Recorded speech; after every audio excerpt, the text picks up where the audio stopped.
A'udzubillahi minasyaitonirrajim. Bismillahirrahmanirrahim. Assalamualaikum warahmatullahi wabarakatuh. Kembali lagi di channel Sampul Hitam. Untuk cerita kali ini masih melanjutkan cerita yang sebelumnya yang berjudul Pesugihan Mertua Dipaksa Menyusui Tuyul. Bagaimanakah untuk kelanjutan cerita kali ini? Ini dia kisahnya. Selamat mendengarkan. Aku berusaha tenang. Gak ada apa-apa di sini. Bola itu jatuh karena kebetulan saja. Aku membuang nafas. Kembali bola mataku berputar mengamati sekeliling. Gak ada apa-apa. Berbalik badan, aku kembali memutar-mutar handle pintu ini. Bagaimana bisa mengunci sendiri, sedangkan anak kuncinya ada di luar? Tenang, tenang. Batinku berujar. Kalau aku berteriak memanggil Mbak Pur, entar ketahuan dong aku masuk ke kamar sini. Ibu mertua bisa naik darah nanti. Jadi gimana dong? Tanganku kembali menekan handle pintu ini. Gak bisa. Terdengar suara tawa seperti mengejekku. Netraku melebar. Gak salah dengar aku. Suara apa itu? Refleks aku berbalik. Astaga. Mainan kuda-kudaan dari kayu itu bergoyang sendiri, seperti ada yang sedang menaiki. Ya Allah, badanku sampai kepala merinding semua. Hawa dingin tiba-tiba menjalar. Kusap wajah dengan kedua tanganku. Ruangan ini jadi menakutkan. Mimi, sebuah suara berbisik di telingaku. Sangat jelas. Mimi apa maksudnya?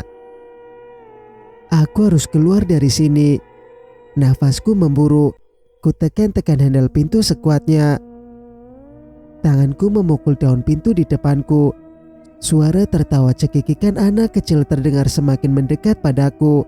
Terpaksa aku berteriak. Gak tahan lagi. Aku yakin ada hantu di kamar ini. Tolong, buka pintunya, seruku. Keringat bercucuran di keningku. Aku menggigit punggung tanganku. Seperti ada yang menarik jilbabku dari belakang. Aku mau nangis. Mataku terpejam. Aku gak mau melihat penampakan. Aku takut. Suara langkah kaki di luar. Aku mendengarnya. Segera ku pukul daun pintu ini. Itu mungkin Mbak Pur. Mbak, tolong bukain pintunya. Suara langkah itu berhenti. Kupikir dia mendengar suaraku. Kenapa gak segera dibukain? Siapa di luar ya? Tolong! Suaraku tertahan. Tak berani berteriak. Aku mundur sedikit. Pintunya terbuka. Gegas aku keluar dengan nafas yang masih tersengal. Mbak, ngapain di sini? Panji membentakku. Kepalaku menggeleng beberapa kali. Membayangkan saat ini tampangku pasti seperti maling kepergok, pucat dan belingsatan. Aku... Apa ya? Gak punya jawaban. Ketakutanku belum hilang. Sudah ku bilang, jangan kepo. Diamlah kalau ingin selamat. Kau ingin bernasib seperti Mbak Wuri. Panji bicara dengan menekan kalimatnya. Aku menggeleng cepat. Gak mau aku seperti Mbak Wuri, diterapi di kamar berhantu. Bergidik aku. Panji menatapku datar, kemudian berjalan meninggalkan aku. Sepertinya adik iparku ini tahu sesuatu, tapi dia gak mau terlibat. Orangnya dingin dan misterius. Tunggu. Setengah berlari aku menyusul Panji. Lelaki muda itu menghentikan langkahnya. Aku berdiri di depannya dengan nafas terengah. Aku melihat makhluk aneh di rumah ini, kataku. Panji terdiam. Apa? Tuyul. Suaraku pelan. Bukan menjawab. Malah Panji menatapku lekat. Sesaat kemudian, dia mengangkat kedua bahunya. Aku tidak tahu, jawabnya. Adik suamiku itu kembali melangkah. Di kamar itu ada tuyulnya, seruku dari belakang. Panji menghentikan langkah. Aku menunggu. Benarkan, Panji berbalik cepat dan menghampiriku. Tetaplah sholat Mbak Rina. Setan apapun itu akan takut bila kita dekat dengan Allah. Jawabku terperangat dengan jawaban Panji. Kesimpulanku, benar di rumah ini ada tuyulnya. Singkat cerita, resepsi pesta pernikahan sepupuku dihelat hari ini. Aku kebagian tugas jadi penerima tamu. Berdiri di pintu masuk, di bawah janur melengkung, aku berdua bersama Dewi, sepupuku yang lain. Di depanku ada sebuah meja berukuran sedang. 2 buku tamu lengkap dengan bolpen ada di atasnya. Di sampingku persis, agak mencorok, ada sebuah gentong perias kain berwarna emas dan berendra.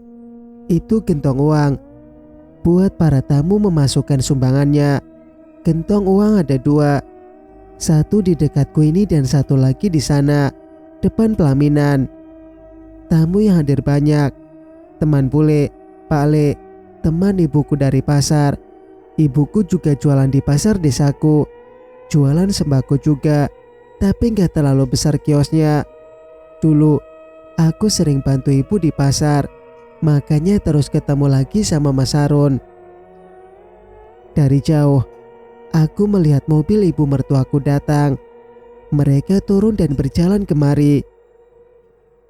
Ada ibu mertua, Mas Yudi dan Mbak Wuri.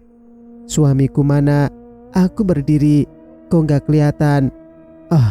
Itu dia lagi parkirin mobil. Jadi supir dia hari ini. Aku menyambut keluarga mertuaku dengan senyum ramah. Ibu, monggo, ngisi buku tamu dulu, kataku. Kamu saja Yud. Mas Yudi segera menulis nama dia dan Bu Yati di buku. Mas Harun, lelakiku yang datang mendekat. Dia tersenyum lebar padaku. Aku pura-pura mencibik. Kamu cantik banget, Dek, pujinya saat melihat baju kebaya yang membalut tubuhku. Banyak orang. Nanti malam pulang ya, Dek. Mas Harun berdiri di sampingku. Kenapa? Kangen meluk, bisik suami di telingaku. Hai, baru 2 hari juga. Ada guling, jawabku jutek. Entar gulingnya hamil gimana? Seloroh Mas Harun sambil terkekeh.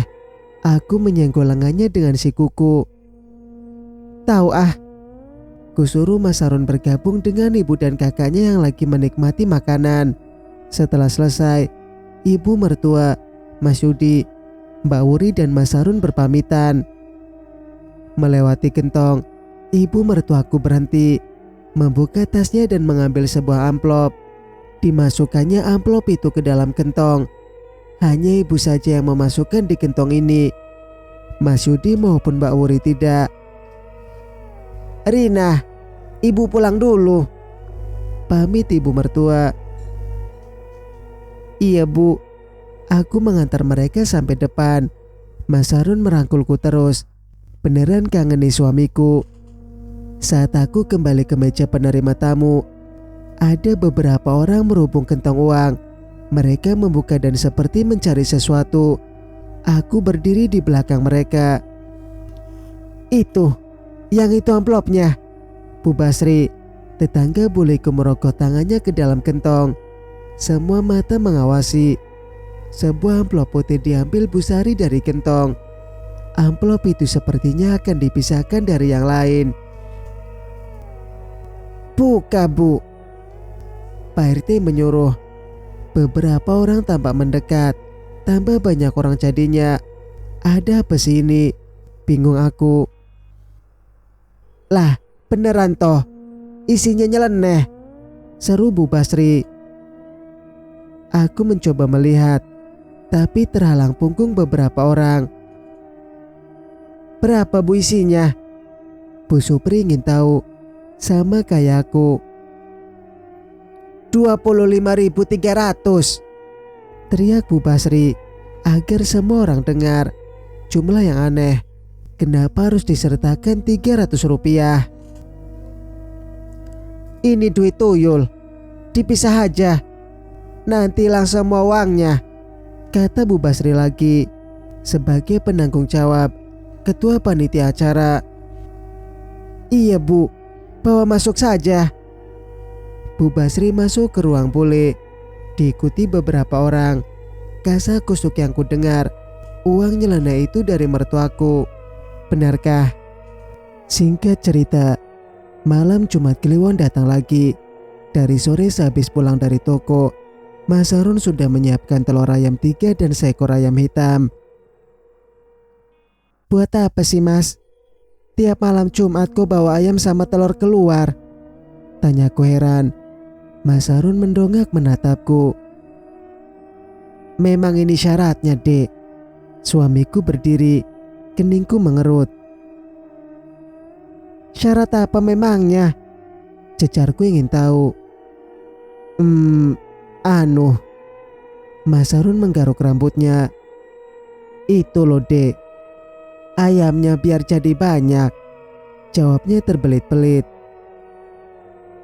Kalau mau banyak ayamnya ya telurnya, biar diram sama induknya Mas, bukan dikasih orang.